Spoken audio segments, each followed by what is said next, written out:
नमस्कार दोस्तों। तो हम आ चुके हैं आपके साथ हमारी नई वीडियो के साथ। तो आज जो है हम नवरात्रि के 8वें दिन यानी कि महागौरी माँ के दिन के बारे में आपसे सभी से चर्चा करेंगे। तो दोस्तों बने रहिए मेरे वीडियो के साथ आखिरी तक। और अगर आपने चैनल को सब्सक्राइब नहीं किया है तो चैनल सब्सक्राइब कर लीजिए ताकि आपको आने वाले वीडियो के नोटिफिकेशन जो है वो मिलते रहेंगे। तो जय माता दी। नवरात्रि अंतिम पड़ाव पर जो है हम पहुंच चुके हैं और आज माँ दुर्गा के 8वें स्वरूप यानी कि आदि शक्ति महागौरी की पूजा जो है वो की जाएगी। इस दिन के जो है पूजा के जो भाव हैं वो हमारे मूल भाव को दर्शाते हैं। देवी भागवत पुराण में बताया गया है कि माँ के 9 रूपों और 10 महाविद्या सभी आदि शक्ति के अंदर और उनके स्वरूप हैं, लेकिन महादेव के साथ उनकी अर्धांगिनी के रूप में महागौरी हमेशा विराजमान रहती हैं। माँ दुर्गा के इस स्वरूप की पूजा करने से सोमचक्र जागृत होता है और इनकी कृपा से हर असंभव कार्य पूर्ण हो जाते हैं। ज़्यादातर घरों में इस दिन कन्या पूजन किया जाता है और कुछ लोग नवमी के दिन भी कन्या पूजन जो है पूजा अर्चना के बाद करते हैं। तो माँ गौरी जो है महागौरी, उनका जो गौर वर्ण है वो कैसे प्राप्त हुआ इसके बारे में आपको बताएंगे कि माँ महागौरी ने अपनी तपस्या जो है वो उससे गौर वर्ण जो है वो प्राप्त किया है। उत्पत्ति के समय यह 8 वर्ष की थी, इसलिए इन्हें नवरात्रि के 8वें दिन पूजा जाता है। अपने भक्तों के लिए यह अन्नपूर्णा स्वरूप है। यह धन, वैभव और सुख शांति की अधिष्ठात्री देवी हैं। इस दिन दुर्गा सप्तशती के मध्यम चरित्र का पाठ करना विशेष फलदायी माना जाता है।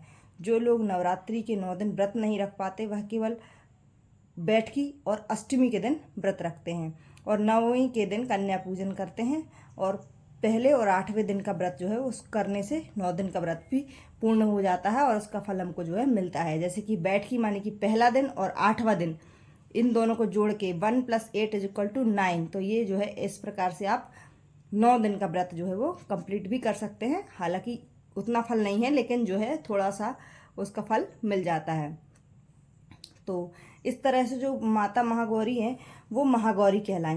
देवी भागवत पुराण के अनुसार राजा हिमालय के घर देवी पार्वती का जन्म हुआ था। उनको 8 वर्ष की आयु में ही अपने पूर्व जन्म की घटनाओं का आभास होने लगा था।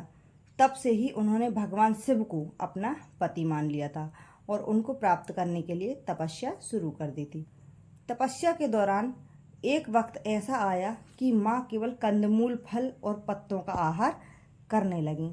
बाद में माँ ने केवल वायु पीकर ही तप करना संभव समझा और माँ की तपस्या जो है उससे प्रसन्न होकर भगवान शिव ने उनको गंगा स्नान करने को कहा। और जैसे ही माता पार्वती गंगा स्नान करने गई तब देवी का एक स्वरूप श्याम वर्ण के साथ प्रकट हुआ जो कि कौशिकी देवी कहलाई। तो दूसरा स्वरूप चंद्रमा के समान प्रकट हुआ जो महागौरी कहलाई। माँ महागौरी जो है वो अपने हर भक्त की मुराद पूरी करती हैं और सभी समस्याओं से मुक्ति दिलाती हैं। ऐसा माना जाता है कि माता जी का जो स्वरूप है वो सांसारिक रूप में इनका स्वरूप बहुत ही उज्जवल, कोमल, श्वेत वर्ण और श्वेत वस्त्रधारी है। देवी महागौरी को गायन संगीत जो है वो बहुत प्रिय है और वह सफ़ेद वृषभ यानी बैल पर सवार है। माँ का दाहिना हाथ अभय मुद्रा में है और नीचे वाला हाथ में जो है वो शक्ति का प्रतीक त्रिशूल है उसमें। वहीं बाएं वाले हाथ में शिव का प्रतीक डमरू और नीचे वाले हाथ में भक्तों को अभय देने वाला हाथ है। तो माँ के हाथ डमरू होने के कारण इनको शिवा भी कहा जाता है। माँ का यह स्वरूप बेहद शांत और दृष्टिगत है। इनकी पूजा करने मात्र से सभी व्यक्ति के सभी पाप जो हैं वो नष्ट हो जाते हैं। माता जी को जो भोग है वो हम आपको बताएंगे कि अष्टमी के दिन माँ महागौरी को नारियल या नारियल से बनी चीज़ों का भोग लगाया जाता है। भोग लगाने के बाद नारियल को जो है ब्राह्मण को दे देना चाहिए और प्रसाद के रूप में भक्तों को बांट देना चाहिए। और जो आज के दिन कन्या पूजन करते हैं वह हलवा, पूड़ी और सब्जी और काले चने का प्रसाद जो है वो माता को लगाते हैं और फिर कन्या पूजन करते हैं। कुछ लोग नवमी के दिन भी कन्या पूजन करते हैं, लेकिन अष्टमी के दिन जो है कन्या पूजन करना श्रेष्ठ रहता है। कन्याओं की संख्या 9 हो तो अति उत्तम, यदि नहीं है तो 2 कन्याओं के साथ भी कन्या पूजन आप कर सकते हैं। भक्तों को माता की पूजा करते समय गुलाबी वस्त्र पहनने चाहिए क्योंकि गुलाबी रंग जो है वो प्रेम का प्रतीक माना जाता है और इससे परिवार के सदस्यों के बीच आपसी प्रेम बना रहता है। और यह रंग परिवार के प्रेम के धागों को गूंथकर रखा जाता है। माँ महागौरी जो है उनका जो ध्यान मंत्र है वो हम आपको बताएंगे कि ध्यान मंत्र क्या है। तो ये ध्यान मंत्र है, देवी सर्वभूतेषु माँ महागौरी रूपेण संस्थिता, नमस्तस्यै नमस्तस्यै नमस्तस्यै नमो नमः।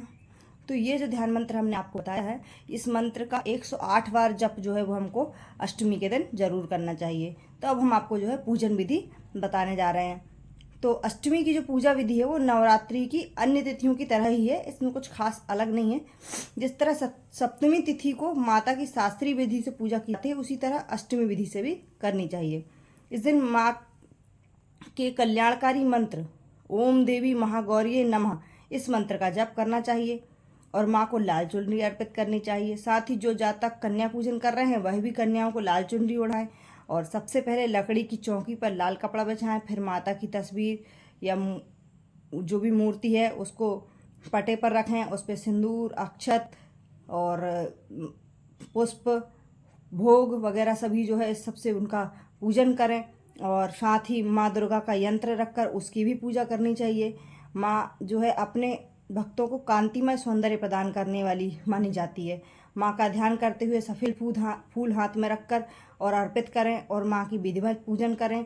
माँ दुर्गा सप्तशती का पाठ, सिद्ध कुंजिका स्तोत्र का पाठ, दुर्गा चालीसा का पाठ करें।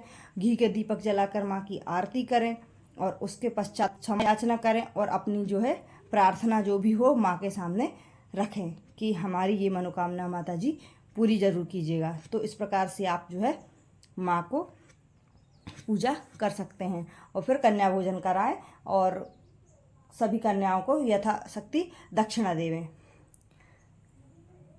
और माँ को जो है प्रिय जो उनका पुष्प है वो रात की रानी का है। तो माँ महागौरी का जो प्रिय पुष्प है रात की रानी है। तो ये जो इनका राहु ग्रह पर आधिपत्य है, माँ महागौरी का राहु ग्रह पर आधिपत्य है। यही कारण है कि राहु दोष से मुक्ति पाने के लिए माँ महागौरी की पूजा की जाती है। तो जो है यदि आपको भी राहु से संबंधित दोष है तो आपको माँ को रात की रानी का फूल जो है वो चढ़ाना चाहिए।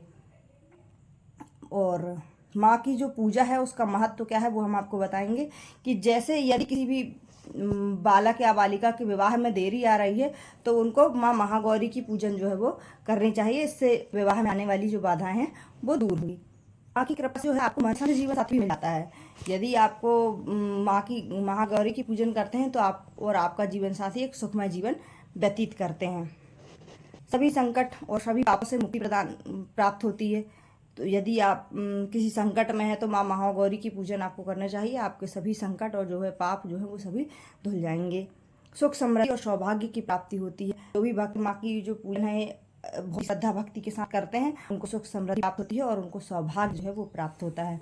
तो वीडियो में दी गई जानकारी आपको कैसी लगी ये कमेंट में ज़रूर बताइए। ये वीडियो पसंद आया हो तो लाइक ज़रूर कीजिए। धन्यवाद।